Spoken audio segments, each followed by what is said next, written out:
tiny house we're viewing today is a fine example of Steampunk Victorian decor.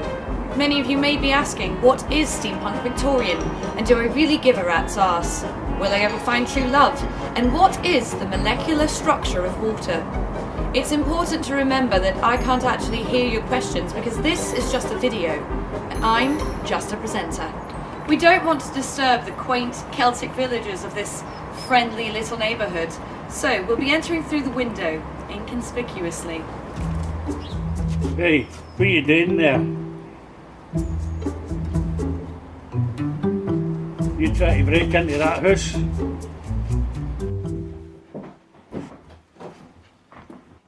We're inside the bowels of this tiny house now, in the bathroom. It's been furnished with authentic Victorian fittings. The toilet tank is suspended high above our heads. No one really knows for sure why the Victorians suspended their tanks so high, but they must have had good reason, like inventing corsets that were so tight that they choked off the oxygen supply and caused women to faint, or child labour. Remarkably, this homeowner has managed to find room for a full-size Victorian bathtub in his tiny house. He's installed lovely brass plumbing for the shower to achieve the steampunk look, and even glued handy maps onto the wall. Because you never know when you're going to be standing in the shower and need to look at a map.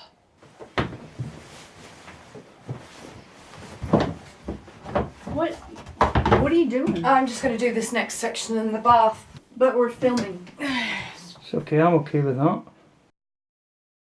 This charming kitchen has everything that's needed to keep a person from starving to death.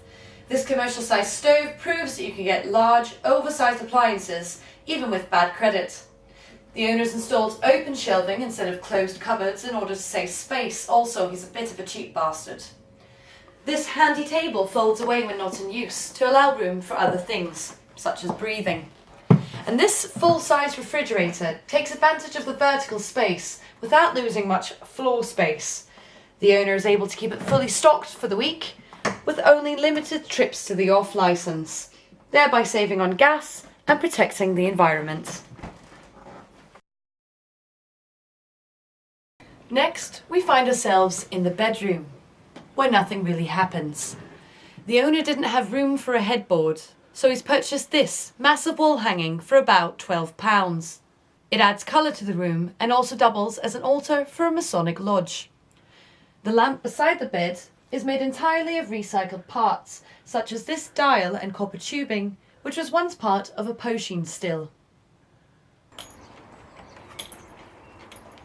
We end our tour today inside the garden cottage. It was purchased for around £1,000, and the owner, who is an artist, uses the cottage to create his photographic art and lamps reconstructed from moonshine stills. For just £1,000, it also gives the owner a spare bedroom for undesirable relatives who come to visit and are cranky or smell bad. So, that's a look at Steampunk Victorian. Join us next time when we'll be visiting another small space while the owner is away.